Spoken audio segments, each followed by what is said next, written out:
A porção de terra que se tornou Brasil era habitada por milhares de povos indígenas que somavam, segundo algumas estimativas, de 3 a 5 milhões de pessoas.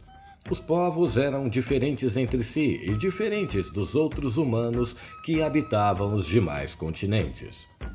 Seus habitantes foram chamados de índios, pois os europeus ainda achavam ter chegado às Índias. E o Brasil, no início, foi chamado pelos conquistadores portugueses inicialmente de Ilha de Veracruz ou Terra de Veracruz.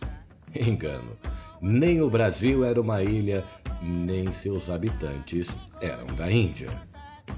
Nosso povo já tinha, entre outras coisas, grande diversidade cultural, presente nas maneiras de ocupar o espaço e de produzir cultura material e imaterial. Eles respondiam de diversas maneiras às necessidades geradas pelo meio ambiente, pelo instinto de sobrevivência, pelos conflitos internos e externos, pelas crenças e pela maneira de expressar o belo. Para se ter uma ideia, aqui falavam-se em torno de 5.000 línguas.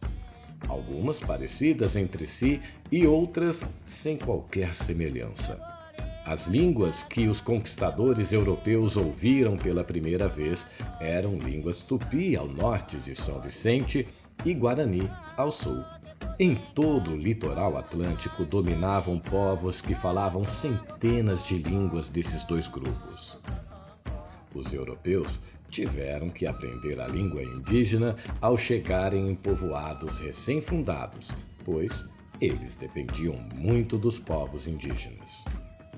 Para facilitar a missão de controle dos povos indígenas, os conquistadores aprenderam e desenvolveram uma dessas línguas, na tentativa de unificar as diversas maneiras de falar.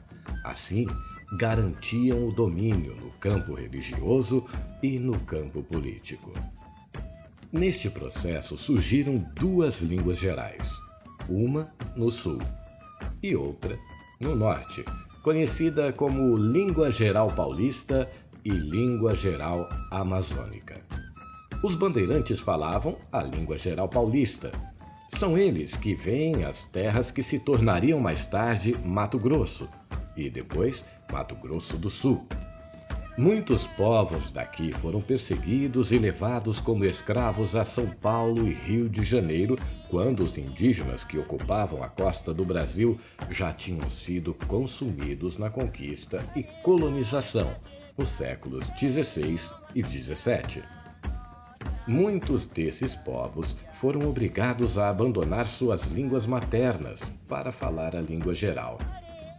Este processo foi muito violento. Com o deslocamento forçado dos indígenas para essas regiões onde floresciam as futuras grandes cidades do Brasil, novos povos sucumbiam. Muitos dos que foram se integrando à sociedade colonial perderam suas línguas indígenas, outra forma de morte. O balanço demográfico dos 100 primeiros anos contabiliza 50.000 brancos nascidos no Brasil, 30.000 escravos trazidos da África, 120.000 indígenas integrados à sociedade colonial, 4 milhões vivendo isolados, chegando a 1 milhão o número dos dizimados. Total, 4.200.000. 100 anos mais tarde, os brancos são 150.000. Os escravos, 150.000. Os indígenas integrados, 200.000. Os isolados, 2 milhões. E 2 milhões os que foram dizimados nesse século. Total, 2.500.000. Em 1800, o número dos brancos é de 2 milhões. O dos africanos escravizados e de seus descendentes, 1.500.000. Os indígenas integrados, 500.000. Os isolados, 1 milhão. E os dizimados nesses 100 anos, 1 milhão. Total, 5 milhões. Como se vê, 300 anos depois de iniciada a conquista, o Brasil recuperou seu montante original de 5 milhões de habitantes. Só que na proporção invertida. A metade é branca.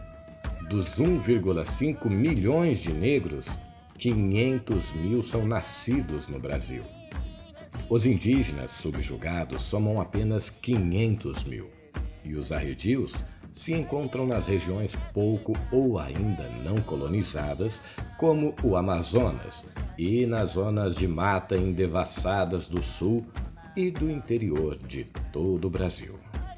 Depois de todo o processo de colonização no Brasil, a colonização efetiva da região do nosso atual estado só ocorreu no século XX.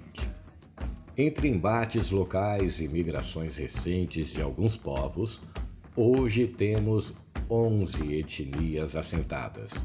Terena e Quiniquinal, ambos da família linguística Arawak, Kaiowá e Guarani, da família linguística Tupi-Guarani, Caduel, da língua Guaicuru, Ofaié, também conhecidos como Ofaié Chavante, e Guató, do tronco Macrogê, Chamacoco e Aiorel, da língua Zamuco, Aticum e Camba, cada um com uma língua original isolada, que hoje não falam mais.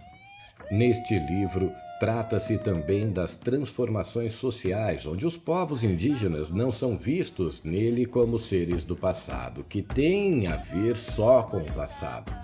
Não. Eles são seres do presente e do futuro. E as transformações sociais das últimas décadas são resultado do tempo do direito, que os povos indígenas situam em 1988 com a promulgação da Constituição, que em seu artigo 231 disse: são reconhecidos aos índios sua organização social, costumes, línguas, crenças e tradições e os direitos originários sobre as terras que tradicionalmente ocupam, competindo à União demarcá-las, proteger e fazer respeitar todos os seus bens. Se os indígenas se engajaram para conseguir incluir esse artigo na Carta Magna, se engajam ainda hoje pelo seu cumprimento. Seu direito às suas terras tradicionais é o mais aviltado, mas eles não desistem. Assim, há mais de 50 acampamentos de Kaiowá e Guarani no sul do estado. São de resistência à vida nas reservas e de aproximação de suas antigas terras. Resultado do compromisso firmado na Constituição são também as políticas públicas que entraram em vigor desde a década de 1990, por exemplo, no campo da educação indígena. Assim, depois de anos de luta e negociação, os Kaiowá e Guarani do Cone Sul do estado conseguiram que a UFGD abrisse uma licenciatura intercultural indígena, que já formou mais de 250 docentes e atualmente conta com 220 estudantes. A política de cotas oportunizou o ingresso de 470 indígenas na nossa universidade. Seu sistema de ingresso é por meio de vestibular específico, PSLIM, para os Guarani e Kaiowá. Esse é reconhecido internacionalmente pela forma e o respeito às especificidades desses povos. Ainda pela política de cotas e por vagas universais, entraram na UFGD indígenas das etnias Guarani, Kaiowá, Terena e Caduel para os mais diversos cursos de graduação. Temos aproximadamente 30 indígenas em nossas pós-graduações. Há também estudantes indígenas egressos da UFGD que também fazem mestrado e doutorado na UFGD e em outras universidades do Brasil. O presente indígena traz a marca da dura experiência histórica desses povos com a colonização. No tempo do direito garantido na Constituição de 1988, as novas gerações de indígenas enfrentam o desafio da educação escolar, da universidade, da pesquisa científica, numa aposta de que parte do seu futuro também passa pelo domínio da língua e dos saberes daqueles que lhe oprimiram por 5 séculos.